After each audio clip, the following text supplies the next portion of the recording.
అమెరికాను గత 50 ఏళ్లుగా దోచుకుంటూనే ఉన్నారు. ఇది ఆగాలి, ఇది సరికాదు, అందుకే టారిఫ్స్ పెంచి అమెరికా ఆర్థిక వ్యవస్థను గాడిలో పెట్టే ప్రయత్నం చేస్తున్నా అంటూ ట్రంప్ చేసిన వ్యాఖ్యల మీద ఆయన ముందే ఏకిపడేశాడు ప్రసిద్ధ economics Harvard professor Jeffrey SATS.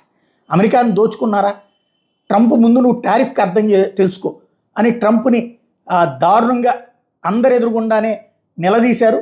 ఒక వ్యక్తి దగ్గర ఒక క్రెడిట్ కార్డు ఉందనుకుందాం, ఆ వ్యక్తి తన ఇష్టానికి మార్కెట్లో ఉన్న వస్తువులు కొంటూ వెళ్తున్నాడు అనుకుందాం. ఆ వ్యక్తికి అప్పు పెరిగిపోతుంది, ఆ బకాయిలు చెల్లించడం అసాధ్యం అవుతుంది.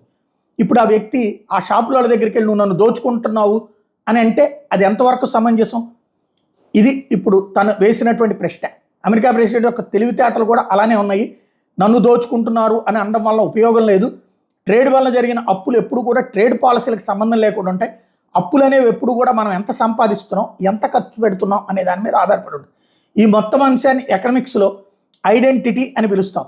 నా పిల్లలు నా స్టూడెంట్స్ ఈ విషయాన్ని 2వ రోజు ఎకనామిక్స్ క్లాసులోనే నేర్చుకున్నారు.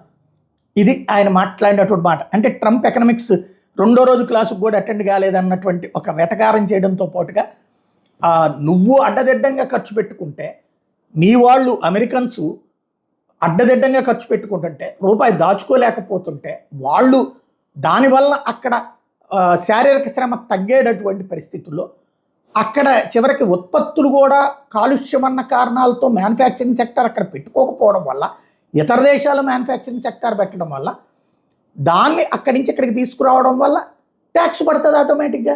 తక్కువ రేటుకే ఎందుకు ఇస్తున్నారు? నువ్వు నీ దగ్గర సరుకు ఉంటే నువ్వు ఇస్తావేంటి? నీ దగ్గర సరుకు లేదు కాబట్టి, వేరే దేశంలో ఉత్పత్తి అవుతుంది కాబట్టి నువ్వు తక్కువకు వదిలిపెడుతున్నావు. దాన్ని దోచుకోవడం ఎట్లవుతుంది? ఇది ఇప్పుడు అమెరికాలో నిలదీస్తున్నటువంటి మేధావులు. బట్ ట్రంప్ తను అపరమేధావి కాబట్టి ఇదంతా వినే పరిస్థితిలో లేడు.